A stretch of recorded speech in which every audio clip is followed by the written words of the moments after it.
Gods, humans, drones. In the not-so-distant future, the constant bombardment of technological stimuli, known as the noise, have made human minds so overloaded and numb that previously hidden occult forces can now operate in the open. Demons, spirits, monsters, and gods, the same mythic powers that have guided and haunted humanity since time immemorial, no longer need to hide their part in the geopolitical power play. Striking deals with mortals, they bestow upon them boons of magical reality-bending abilities. Corporations and individuals who become aware of these spiritual beings vie for their power, eager to harness it in their endless war for control. At the same time, technology continues to enhance humans beyond their point of origin into cybernetic beings that could contend with the gods. In the sprawling megacities of the world, arcane power and cutting-edge tech is hoarded and controlled by crime syndicates, government agencies, and megacores led by godlike avatars. In a thriving shadow market, cybernetically enhanced assassins, demonic hired guns, and privateer temple raiders race to secure legendary streets and survive another day. This is a review of Metro Otherscape. Let's dive in.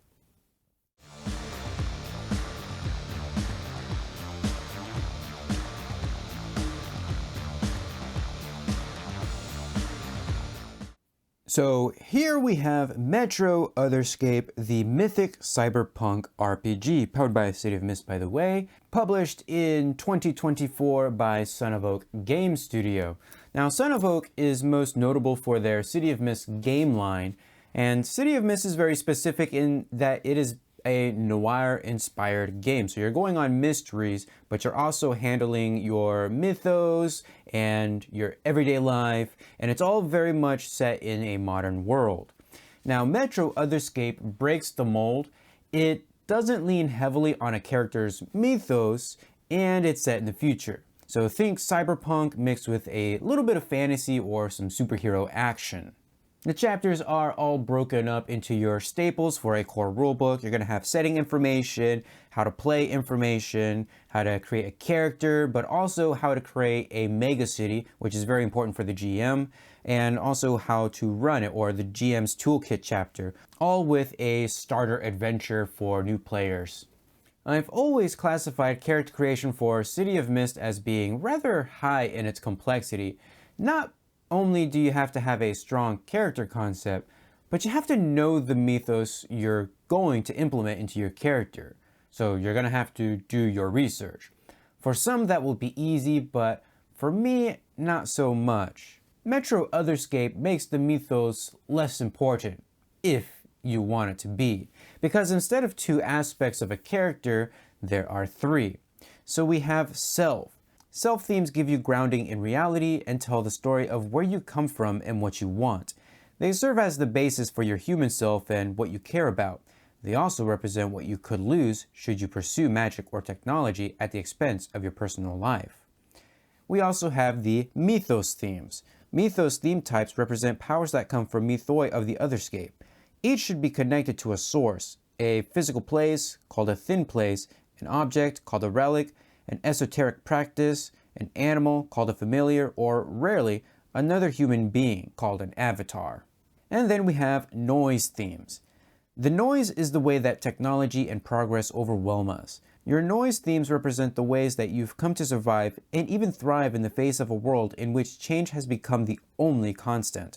The powers it grants involves mastery over technology, while at the same time represent virtual enslavement to it. Together or not, as there's no reason to have all three theme types on a character if you don't want it, these theme types make up your character. Because you have more freedom in your character's overall theme with more stuff, I'd classify Metro Otherscape's character creation at medium in its complexity. Now, there are two different ways to create a character. Rapid, where you pick a character trope and choose some options there, and custom creation, where you choose and answer some prompts. Let's start with rapid character creation. First, you're going to pick a character trope. These come with 3 theme kits already chosen for you. Next, you'll pick a 4th theme kit from one of 3 options. With your 4 theme kits chosen, you'll begin to choose your tags, and these are the bread and butter of the gameplay loop. When you're asked to make a roll for something, you'll choose power tags that will help you accomplish that thing and add them to your roll. The first power tag you gain is the title of the theme kit. You'll get to choose 2 more after that from a list on that theme kits page. Let's take a look at one of these theme kits. Corporate citizenship under the affiliation theme type. So you can see here that our first power tag is corporate citizenship, and then we have a lot of different power tags that we can choose from, like expense account, PR training, tight-lipped, managing a team, company vehicle, legal protection, high social status, water cooler rumors, and brand loyalty. So you're going to choose 2 of those to add to your corporate citizenship. Over time, we can actually add more power tags by upgrading this theme kit. We also have some weakness tags to pick from. You get to choose 1 of these: monitored by the company, work rival, fake smile, and corporate logo tattoo. And then we have the identity. The company is always right. This is how your character behaves in accordance with this theme kit. Going against this identity will mean that, well, you'll eventually be replacing this theme kit with something else. It could be good or bad, depending on how you want to evolve your character. So once you have all of your theme kits picked out, you get one last special bonus: your character's essence. And this is automatically chosen for you depending on the balance of your character's self, mythos, and noise themes. So let's take a look at the character tropes that we have to play around with. For assassins and spies, we have the corpo war sniper, the far-seeing spy, high-tech shinobi. For cybernetics junkies, we have chromed up ogre, harnessing whiz, adrenaline-spiked drone pilot. For cutting-edge techies, we have hovercycle gearhead, data raider, roboticist entrepreneur. For everyday survivors, we have hyper-destructive vandal, mnemonic data courier, bleeding heart street surgeon. For hired guns, we have grizzled bodyguard, god-honored warrior, and sorceress gunslinger. For mystics and occultists, we have hermetic sigil scribe, Egyptian lector priest, and spirit-bending monk. For noir anti-heroes, we have broken detective, face-changing escort, journalist hacker, and for power players, we have clever money tracer, ice-cold handler, and silver-tongued executive. For scavengers and outlanders, we have exurban nomadic scout, old tech reviver, noise terrorist shaman. For subculture exemplars, we have mercurial fashion icon, radical political operative, and techno rapture minister. And for transhumans, we have lab-grown super soldier, uploaded scientist, and renegade android. Custom character creation is a little bit more involved, but one that grants a greater degree of flexibility. Word of caution here: you might want to have a strong character concept. In fact, that is what the first step is all about: creating a solid concept for your character so you know which themes to look into. Second, you'll choose your themes. Remember, you get 4 of them. It's also recommended to not have 2 themes of the same type. You'll also find out what your character's essence is. Third, and this is the most involved step in the process, by the way, you'll look at each of the theme books you've selected and answer some of the questions there. Each theme book includes 10 power tag questions. You must answer the first question in bold, and then choose 2 more questions to answer. The answers become your power tags in the theme. And a power tag must always describe something useful. It should not be used to describe anything neutral, like being blue in a series where being blue doesn't matter, or anything that would hinder the character without also providing a clear benefit. Seems rather complicated, right? Well, not to worry, there's lots of advice on creating power tags, what to do if they are too broad or too specific, with plenty of examples. Also, don't forget that you'll be answering one weakness tag question here as well. Whether you invoke them or the MC invokes them will allow you to mark 1 box on that theme's upgrade track. Once you mark 3, you get to choose a new power tag, a new weakness tag, or a theme special. In addition, you'll be creating a motivation in the form of an identity, ritual, or an itch for the theme kit you've chosen. These are important because these represent how your character should behave regarding their themes, and remember, neglecting these or acting against them results in your themes eventually being replaced by another. The last step in this process is to set up your loadout theme. You're going to choose 3 power tags and 1 weakness tag from the Street catalog, which we'll take a look at later in this video. This can represent 3 different items, 1 item with multiple features, or anything in between. So what theme books do we have? Well, under the self type, we have affiliation. In the Megacity, it's not about what you know, it's who you know. People who prove themselves capable find themselves recruited, trained, and equipped by powerful groups looking for useful members such as government forces, mythos-worshipping cults, well-funded criminals, or corporate headhunting operations. Then we have assets. In the competitive near future of the megacity, everyone wants the best tools they can get their hands on. Those with the ability to cobble together a collection of weapons, apps, or other useful bits of equipment can become forces to be reckoned with on the mean streets. Being well equipped means being ready for the next big gig or the upcoming threat. Keeping yourself well supplied is perhaps even the very point of going out on those dangerous missions in the first place. With enough of the goods, you hope to be ready for anything this dark dystopian future throws at you. Then we have expertise. Honing a skill set can be a lifelong passion, or simply a way out of the mundane market of day jobs, from gearheads, scientists, and emergency medical technicians to socially savvy politicos and professional burglars. Being an expert puts you ahead of the pack in this dog-eat-dog tech-crazed cityscape.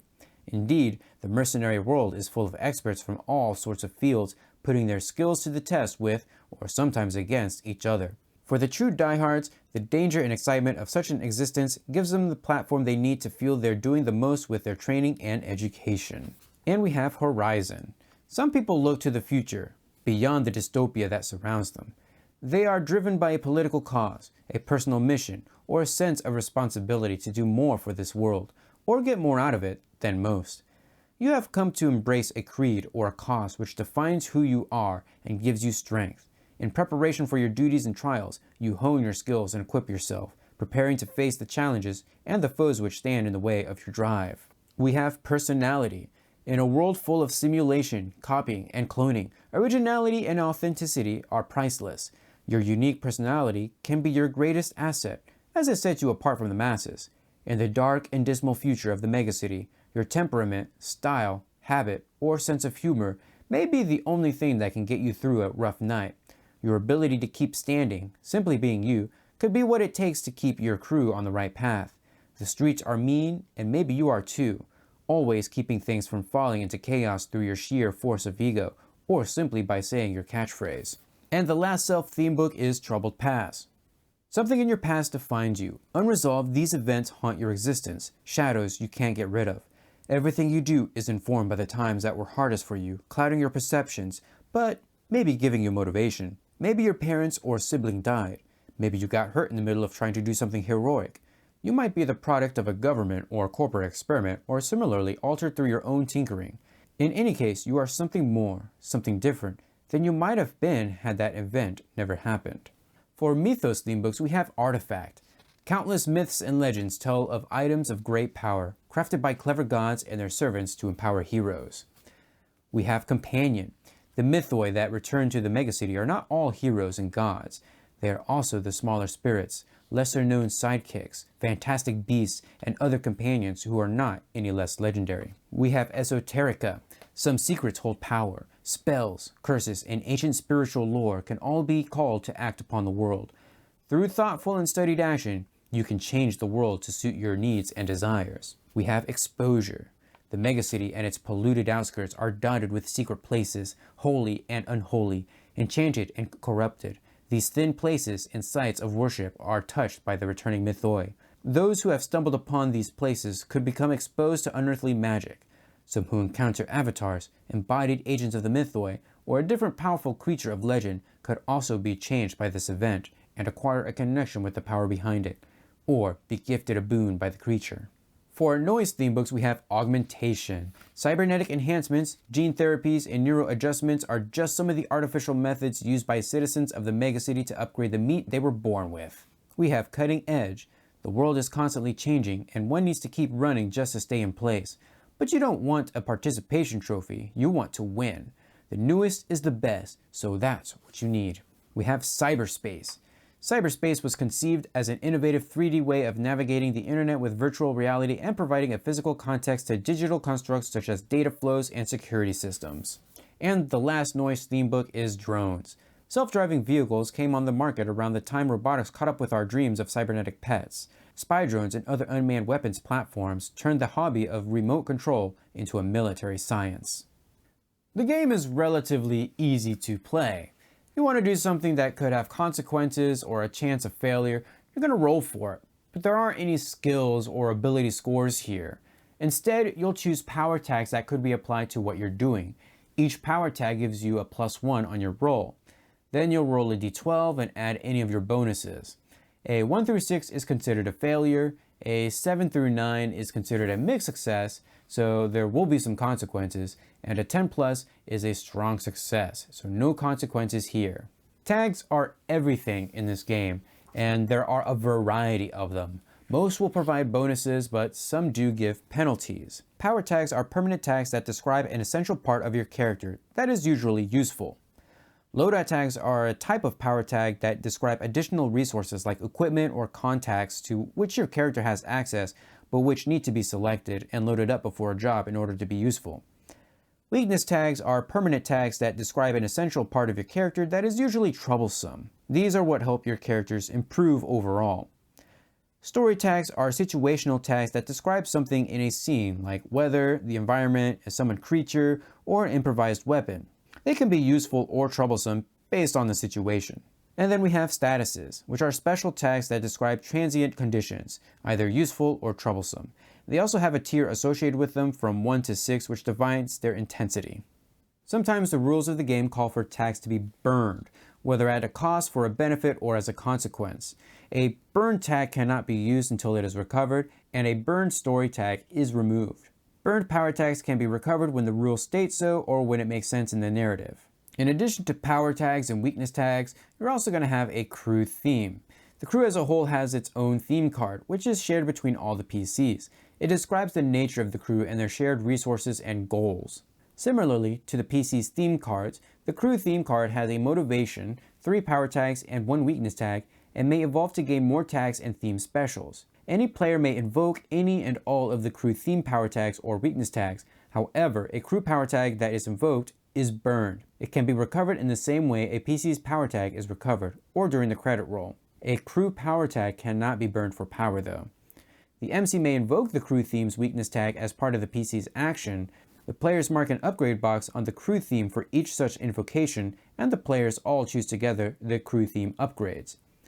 The crew motivation applies to all crew members, and the DK box is marked whenever any PC acts against the motivation. If a crew theme is replaced, the crew breaks up and must first find a new reason to work together before they can create a new nascent crew theme. Some actions beg an answer to the question of how well the action succeeds. When the MC wants to track a challenge in greater detail, she may ask the player to choose effects. Or, if the player wants to receive specific game benefits from their actions, such as gain a beneficial status, they may opt to choose effects for their actions. If the action's power is 0 or less, but they still succeed on their roll, they can still spend 1 power. This is known as the rule of minimum 1. Some of the effects that we can use on our targets include attack, disrupt, influence, weaken, and each one of these has tags that are associated with them. For yourself or an ally, we have bestow, create, enhance, restore. On a process, we have advance and setback, and other effects include discover, or any extra feats that we have. So what do these statuses actually do? Let's take a look at challenges specifically. Some challenges, especially ones that are designed to be overcome with a single action and without going into game effects, a quick action, are described only by a handful of tags, threats, and consequences. More involved challenges, such as a formidable opponent, an escalating situation, or an environment full of dangers, which are designed to be handled as tracked outcomes with limits that must be maxed out, are described by a challenge profile. So the limit is what kinds of statuses could overcome this challenge and at what tier. For a Nitro gang member, that would be hurt or subdue 3 and threaten tier 4. We also have base tags that the challenge has by default. In the case of Nitro gang member, that's the home field advantage. Specials are unique rules that trigger whenever their conditions apply, and threat and consequences are a list of threats this challenge can impose during the established phase and related consequences that can be delivered when these threats are not addressed. So basically, you need to deal with these NPCs fairly quickly, or you're going to be hit with these consequences, most likely. One of the things I really do like about the way this and City of Mist plays is how the interaction between MC and the players occur. The MC describes a scene or a threat, and the players react to it, which may prompt a roll. However, if the players choose to ignore the threat or the challenge, then the MC can hit them with those consequences, as we've seen in that NPC. After the player action was resolved, the MC announces the consequence if any of the following conditions are met. The player's actions triggered consequences for any reason. There is an unaddressed threat in the scene, which now materializes. Similarly to player actions, consequences can combine a narration with game effects. Unlike player actions, however, the MC does not need to spend power on effects and instead simply chooses which effects and what degree of effects are appropriate for the consequences being delivered. The effects the MC can use include give or increase a status, reduce or remove a status, give a story tag, remove or burn a story tag or a power tag. When a PC would take an unwanted effect due to consequences, and only if the PC has some ability to lessen the effect, the MC may allow them to try and do so. To mitigate the effect, the player of the affected PC momentarily gets the spotlight and takes a mitigating reaction, which follows the same rules of player actions.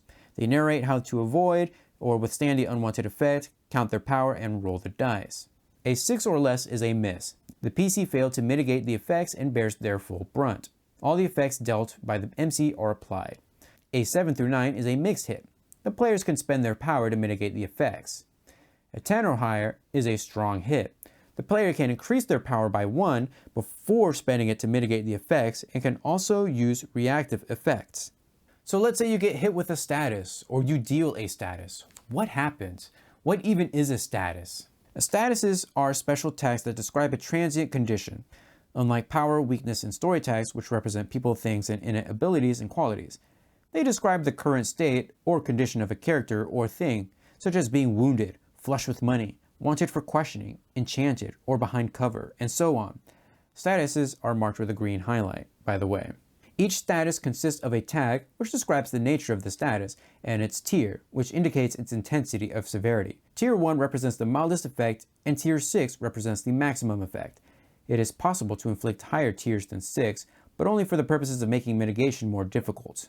If, after all reductions have been applied, a PC or challenge would receive a status with a tier higher than 6, it instead becomes Tier 6. PCs and challenges can give statuses to themselves or to other characters and objects. A character that attacks another can give them wounded, a character that shields another character can give them shielded, and a character can give themselves aiming, confident, firewalled, stealthy, and so on, achieving any desirable effect. Remember, a player can mitigate a status. If they are successful, they reduce the tier of the status for every point of power they spent on the roll. PCs and even challenges can remove statuses from themselves or from other characters and objects. Statuses modify the power of relevant PC actions. Like other tags, statuses can be irrelevant, positive, or negative for any specific action. When a PC takes action to which a status is relevant, they subtract the tier of their highest negative status from the power of the action. They can add the tier of their highest positive status to the power of the action. They can subtract the tier of their highest negative status from the power of the action, or they can add the tier of their highest positive status to the power of the action. Every PC and challenge has a limit to the maximum tier they can take for a status. When they take a status at their limit tier, they are overcome or incapacitated and cannot take any more actions to which this status applies. The default limit for PCs or any status is Tier 5, with Tier 6 becoming permanent. Story tags are situational tags that describe things, characters, qualities, and abilities that exist in a scene or over several scenes. They are a versatile tool that can be used to describe anything of importance in your group's narrative, from the environment, through items and tools, to allies and special abilities.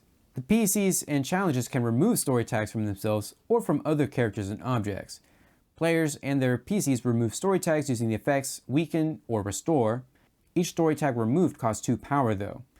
The MC and her challenges remove story tags as consequences, or the MC may remove story tags that describe the scene at any point as an interjection, if they decide these tags are no longer appropriate. And that's the gist of playing the game. There are more advanced options to keep in mind, but the core of the gameplay loop is, if you need to roll to do something, you'll choose a number of relevant tags to use and roll a d12 and add +1 for each tag used. Unless you invoke your weakness tag, then you're going to subtract 1. If you have any statuses, you're either going to add those to the number or subtract them. The chapter on playing the game divides each topic into these rapid downloads. If you're a new MC playing with new players, you're supposed to read these pages to teach the game.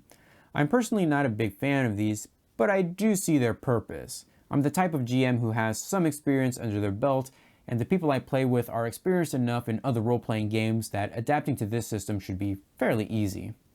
One of the first things you're going to do as MC is create the megacity you'll play in. Unlike City of Mist, however, you're not tied down to just one city, unless that's what you want. And it's not just some unnamed city, unless that's what you want. You can either pick a pre-made megacity profile from this book, generate the megacity using the rules from this book, or you can use a megacity supplement book. Luckily, Son of Oak already released Tokyo Otherscape.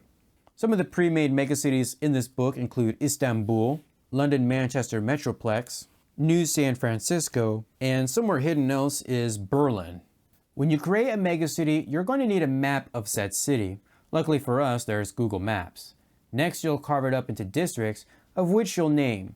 Once you've named your districts, you're going to roll for their development. And to do this, you're going to roll 7d6 and arrange them in order. Starting from the left to right and using the district directory and the generator tables, you can interpret each roll into the development seed as follows. First, we're going to have zone codes. The zone code dice indicate the district of the megacity in which the development occurred. Then we're going to have the thematic code, which indicate the thematic pillar to which the development belongs in the same way. We have the sub-theme, which kind of ties into the thematic code, and then we have the development. And you're going to keep doing this until you're satisfied. Now, this is very much possible that you're going to roll the same district multiple times, and you're going to choose if that's going to become prominent or if that's just going to get left behind. Running a game using the Myst engine is truly a unique experience, but there are some considerations to remember. What kind of a campaign do you want to run? Will your campaign be character-driven or story-driven? In the Run chapter, you'll be given all sorts of advice on how to run the game. What kinds of jobs will your PCs take? There's even some advice on creating jobs. One of the most challenging aspects of running the game is actually creating challenges on the fly. And of course, there's advice and rules for that too, but if that's not your thing, well, then there's the challenge database. We're going to have things like civilians and weirdos, club VIP, flying taxi driver, source worshiper, shady tech merchant.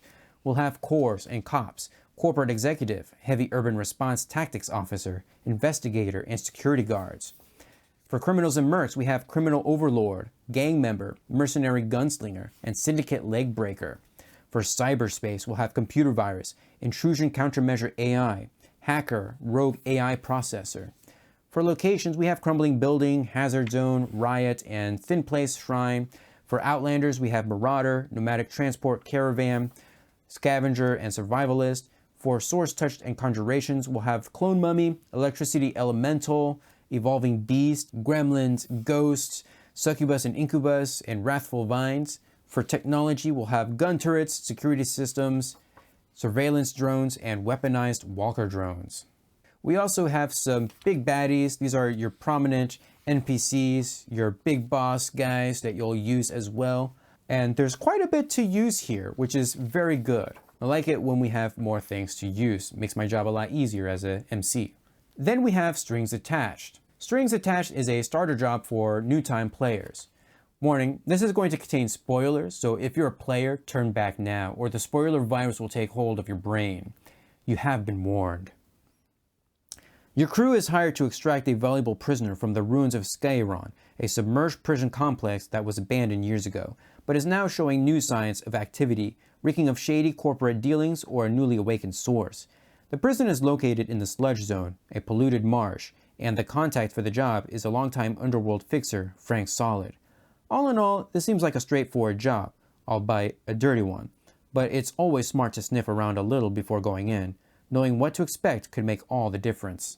Act 0 in these pre-made adventures always deals with the hook, how the PCs get involved in a job, and there are several different options from just another paycheck for another job to getting it in with a new contact.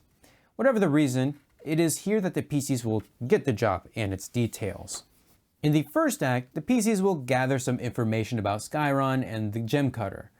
The best place to start is at the deadlock. They can learn about Basil Sideris, the gem cutter's cellmate. They can learn about Skyron, the prisoners being brought in, and even dangers in the sludge. Basil goes by Saint Beatty, and he's got a boxing club in a poor district in the megacity. He can describe the layout of the prison, as well as any information on the gem cutter and why he's even in there in the first place. It seems he's trying to retrieve a special engraved gem, an intaglio. In Act 2, the PCs head toward the Skyron facility, but as they trudge through the sludge zone, they can come across some challenges, such as the sludge zone run, or difficult terrain, crocodilians, and prismatic jellies. In Act 3, the crew finally arrives at their destination, but they realize that Threadwell is already there and they are up to something. As they go through the guard tower, the cell block staging area, and even into the Skyron domain, if you have any hackers, they will encounter some challenges. In the final act, the crew eventually make it to Cell Block Bravo, where the Threadwell has set up their command post. It seems that they are trying to exploit some sort of an anomaly called Ariadne threads, which is housed in a strange labyrinth. To get the Gem Cutter's special intaglio gem, they will need to go through the labyrinth, but the crew will encounter minotaurs down there. And not only that, they will need to use the Ariadne threads to find the gem at the heart of the labyrinth. Once the PCs have secured the intaglio, the labyrinth begins to crumble and break apart, and the prism returns to its mundane state. City of Mist has always been my favorite game to play as a player. Metro Otherscape, however, is very much a game that I want to run. It takes all the things that made City of Mist great and elevates it up to the max. No longer are we tied with running noir mysteries from case to case, unless that's what you want, but now we have an exciting cyberpunk setting that's got fantasy infused in it. More importantly, the gameplay, for the most part, is still the same, and it truly is an experience to play and run. Everything is player-facing, but the MC has a lot of freedom in their interactions with the PCs. For PCs, you'll actually be playing as your character and not simply, their stats or the skills they have. Character creation can be as easy or as complex as you want it to be, but even the easy version affords a great deal of customization. Would I ever run this for my gaming group? Absolutely yes. But I'd also run it with the Tokyo Otherscape setting book, which will be reviewed very soon. Quite honestly, this is everything that I wanted from City of Mist. Sci-fi and City of Mist unique gameplay. I cannot wait to introduce this to my gaming group. Well, that's going to do it for this video. Feel free to leave a comment down below. Give this video a huge thumbs up to support the series, and I will see you guys in the next video.